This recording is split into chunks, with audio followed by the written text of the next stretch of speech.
everybody, what's going on? It's Jesse here with the Monday Kickoff from Brooklyn City FC. We have a ton of stuff to go over, so bear with me, but it's a lot of great information. There's a ton of stuff to talk about from this weekend, and we're really hitting crunch time as we enter the spring season on the youth side, as well as getting ready for our semi-pro summer teams, in addition to wrapping up the current seasons on the men's and women's first team side. So a lot of stuff to go over. I hope everybody had a great weekend. Weather is still teasing us with warmth in the sun and bone-chilling cold not in the sun and in the wind. So I hope everybody survived the weekend, but seems to be spring and summer right around the corner. So per usual, we're going to touch on worldwide football, but it'll be very brief because we have so much BCFC stuff to cover. So we'll just hop right into the Premier League. On the men's side, Arsenal, which is everybody's favorite team to hate, looks like they might be slipping a bit with the loss to Bournemouth this past weekend, and Man City with a convincing win over Chelsea. So that's clearly a two-team race, and it'll be interesting to see. Unusual role for Man City, but they may end up pulling it off again this year, and we'll see with Arsenal. On the opposite end of the table, again, just a fascinating situation with Tottenham, looking like they really might get relegated. We'll see. They brought in De Zerbi, but another loss for them in which should have been a winnable game for Sunderland. So we'll see what happens there. That would be a massive development. Let's see, bringing it back domestically, we'll start with the women's national team, the USA. Win over Japan, which is always a great result for them. Japan always brings a ton of quality. So it was good for them. They definitely appear to be on a roll with Emma Hayes. On the pro side, we had the NYCFC fell to Vancouver, so a bit disappointing for them.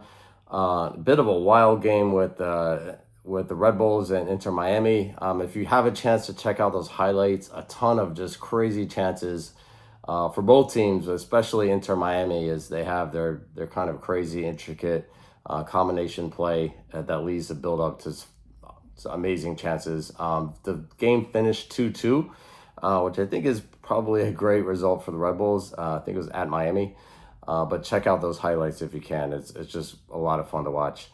And then coming back to local professional action, of course, a huge weekend for Brooklyn FC. This was so much fun to be out with two home matches, Saturday and Sunday. We were out there supporting them, and we're treated to a trifecta of goals in each match.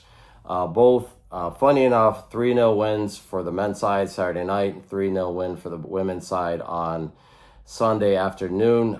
Just great performances, exciting games to watch. It was so much fun to be there and to have a nice group from BCFC out there supporting our local pro partner. So if you haven't yet been out to a match, I know the next weekend match is the 25th for the women, and I believe the men have a home match in Coney Island on a Tuesday night, I want to say, which I think is the 21st. So anyway, check them out. We hope to see you guys out there in Coney Island, especially as the weather warms up. So just a great venue and a great environment to watch some professional soccer. So moving right on to BCFC, a ton of stuff to go over. The first thing we want to do is touch on as we have been the last few weeks, on this racial incident that we had with our girls as they experienced out down in a tournament in Maryland. These are our U15, U16 girls. And I think, first of all, we have to just update that we've heard nothing. We followed up repeatedly. We've heard nothing from the Maryland State Association, which is super disappointing. So I'm not sure what's going on there, but they would be, the jurisdiction would be under them as far as the sanctioning of the event. So fortunately, dead end there. I do want to make sure we take a minute to give credit to AC Inspire, which was our opponent, which had the players that did make the comments towards our girls. We have had a few conference calls with them, with the leadership and the directors of the club, Tom and Jen, and it's really important that we give them credit and really point out how both of our clubs could work together to create a situation where we're trying to change the behavior that causes these type of situations. I can definitely endorse the fact that AC Inspire is doing everything they can to address it. They've reviewed the situation in great detail, whether it be reviewing video, talking to everybody involved, parent meetings, player meetings, and really taking a strong leadership position to address the issues. So props to them, and we look forward to continuing working together with them. Bringing things back onto the pitch, so we'll take a look at this past weekend. A ton of stuff to go over. So today we're going to start with the men's side and talk about their matches. Yesterday we had 2 matches up in the Bronx, one out in Randall's Island. Our third team, BCFC 3, fell, unfortunately. Tough match for them out in Randall's. So they've been kind of up and down this spring. We continue to incorporate new players, but they're ready to be back at it with a few home games coming up. With the BCFC 2 team, our second team had a very hard-earned 1-1 draw versus Sporting Astoria. Sounded like a very gritty performance, maybe not free-flowing soccer for a lot of the match, but it was a very, very important point earned on the road. They've been having a fantastic year, probably the best year ever for our second team, and continue to accumulate points and move up in the table. So good stuff from them. And then a big win by our first team versus Sporting Astoria's first team. As a 4-2 win, it's good to see quite a few goals scored, a lot of attacking soccer, and very important 3 points as we near the end of the year in the Cosmopolitan Soccer League and trying to secure that promotion playoff spot in the top 4 Division 2. So very important 3 points, depending on what happens with some of the other scores. The team sits around 3rd, 4th, or 5th in the table, so we'll keep a close eye there. Moving right along to the women's side from this past weekend, tough day, as is usually the case when we play Manhattan FC women's team, which is very strong with a ton of talent. So very bit of a lopsided score there. The team is now transitioning under head coach Amy Marin, so we'll be looking forward to Amy making her mark on the team as we finish out the Nimwhistle season. We'll go right into, speaking of the coaching side, very exciting announcement on the women's side as we've just signed Nadia Caballero to head coach our WPSL 2 team this summer. Nadia, for those who know, is really a top coach, one of the top coaches in New York City. If you know, you know. And we're really excited to bring her into the coaching staff for the summer, get her involved with the club on the women's side. She has experienced the first team level with Queensborough FC in the past, and just going to be a fantastic addition. Very excited to bring her in. So you can catch more news on that on social media. And along those lines, there's going to be a lot more information coming up about our semi-pro teams this summer. Sticking with the women for a second, will be player signings, which will start to get out this week. We'll have a schedule drop, which will start to get out this week, hopefully by the end of the week. And then to bring it back to the men's side, the similar situation. Their season will be beginning in May, mid-May. So we'll be start to getting those player signings out, an official schedule drop there as well. So stay tuned on the first team side, on both the men's and women's side of the club. Very exciting stuff coming up.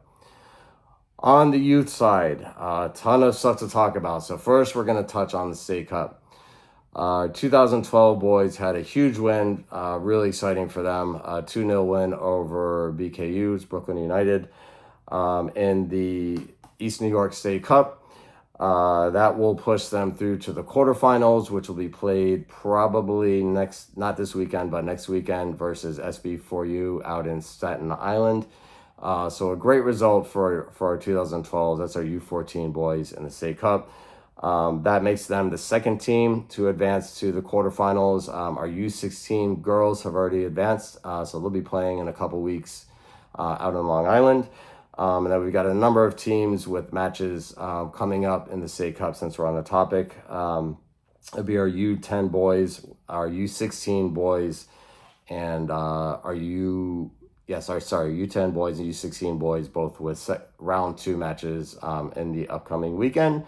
And then we have our 2015 boys, which is our U11s in the knockout stage of the EDP League Cup. So a lot of cup action going on, a lot of active competitions.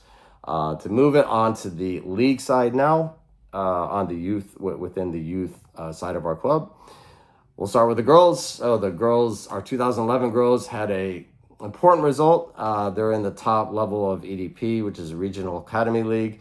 They had a 2-2 draw versus USC with a home match out in Red Hook. So great job by them. Important point to get on the table as we head into the thick of things in the spring season coming up. So good stuff for 2011 girls. Our 2014-15 girls had a little bit of a tough day on Sunday against really the top team in the league. But they are transitioning now under Coach Amy Marin, who in addition to taking our women's team is taking over this age group. So it's a very exciting change for them, and we look forward to kind of a new direction within that group as they get into the league season a bit more.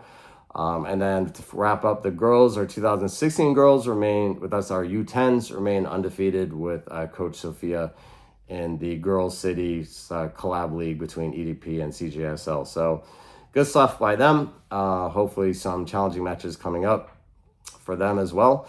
But to move right on to the boys side, we'll start with the oldest guys, our U17s. It's our 2009 boys. Fell, unfortunately, to, again, probably the best team in the division, a strong side called FC Simone. So they'll be looking to bounce back next week, of course. Our 2010 boys, so U16s, continue on a roll. 3-0 win over Yoa, which is another home match out in Red Hook yesterday. So good stuff by them. They've been on a bit of a roll, definitely taking a step up in their level this season. So good stuff there. Our 2011 blue team got their first win of the spring, which is a really hard-fought 2-1 win up in the Bronx. So great job by our 2011 blue squad.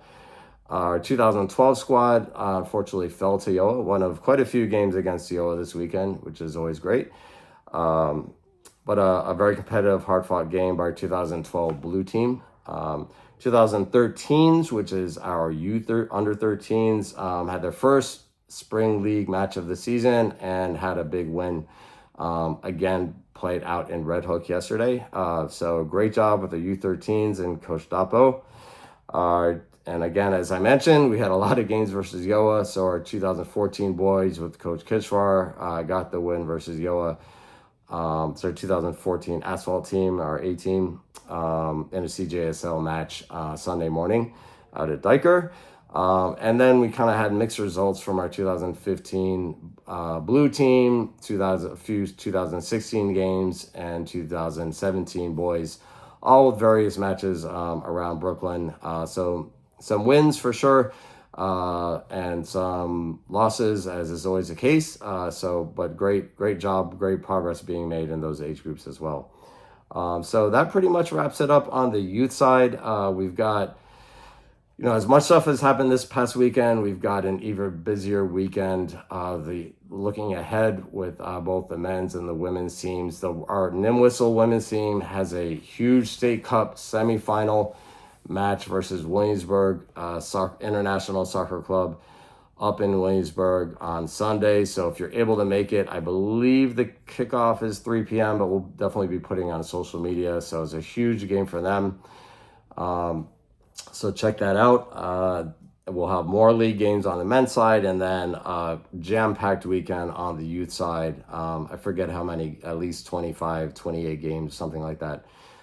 So that's it. That's all we have for you on this Monday kickoff show, and we will be back with you on Friday with the Friday weekend preview episode of everything coming up this weekend. Until then, take care.